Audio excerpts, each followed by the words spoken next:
నమస్తే. చంద్రిక ఆస్ట్రోన్యూమరాలజీ ఛానల్కి స్వాగతం. మనము వీడియోలలో నవ్వు గురించి తెలుసుకుంటున్నాం. 1 నుంచి 9 సంఖ్యలు వాళ్ళు నవ్వితే ఎలా ఉంటారు. ఇప్పటి వరకు 2వ సంఖ్య వరకు చెప్పుకున్నాం. ఇప్పుడు 3వ సంఖ్య గురించి తెలుసుకునే ప్రయత్నం చేద్దాం.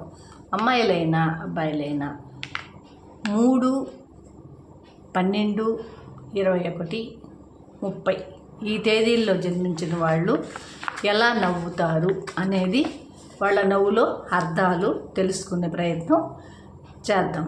వీళ్ళు నవ్వితే బాగానే నవ్వుతారు, కానీ అది తెచ్చిపెట్టుకున్నట్టుగా నవ్వుతారు. అంటే వాళ్ళు మనస్ఫూర్తిగా నవ్వరు, ఏదో తెచ్చిపెట్టుకున్నట్టుగా నవ్వుతారు. సంతృప్తిగా నవ్వలేరు, శాంతంగా ఉండలేరు. అయితే వీళ్ళు నవ్వితే కూడా స్నేహంగా కూడా ఉంటారు. వీళ్ళు శాంతంగా ఉంటారు, స్నేహంగా ఉంటారు. అందరిలోనూ ప్రధాన ఆకర్షణంగా ఉంటుంది వీళ్ళ నవ్వు. అయితే ఒక్కొక్కసారి ఎదుటివారికి విరుద్ధంగా ప్రవర్తిస్తారు వీళ్ళు. అది వీరికి సమస్యలను తెచ్చిపెట్టే విధంగా ఉంటుంది. అయితే ఒకటి చెప్పొచ్చు వీళ్ళ గురించి, ఎదుటి వారికి ఎవరికైనా సమస్య వస్తే మటుకు పరిష్కరించడంలో వీరిని మించిన వాళ్ళు ఉండరనేది చెప్పొచ్చు.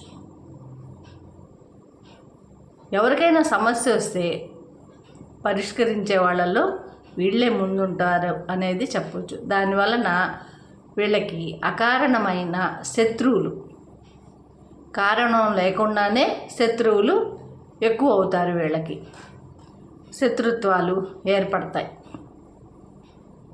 అయితే దైవకృప వీళ్ళకి తోడుగా ఉంటుంది.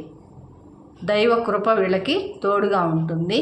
అందువల్ల వీళ్ళకి ఏ చెడు కూడా వీళ్ళకి ఏ చెడుపు రాదు, ఏ చెడు వీళ్ళకి అంటదు అనేది చెప్పొచ్చు. అయితే వీళ్ళ జీవితం మటుకు సాదాసీదాగా జీవించాలని అనుకుంటారు. వీళ్ళు సాదాగా మామూలుగా జీవించాలని అనుకుంటారు. ఆర్థికంగా అభివృద్ధి అయితే ఉంటుంది. ఆరోగ్యపరమైన ఇబ్బందులు ఉండవనే చెప్పాలి. ఇది ఫేస్ రీడింగ్ చూసి చెప్పవచ్చు వీళ్ళని. ఈ విధంగా నవ్వితే వీళ్ళు 3వ సంఖ్య వాళ్ళు అని అనుకోవచ్చు. ఇది ఈరోజు వీడియో. ఈ వీడియో గాన నచ్చినట్లయితే లైక్ చేయండి, షేర్ చేయండి, సబ్స్క్రైబ్ చేసుకోండి. జై గురు. నమస్తే.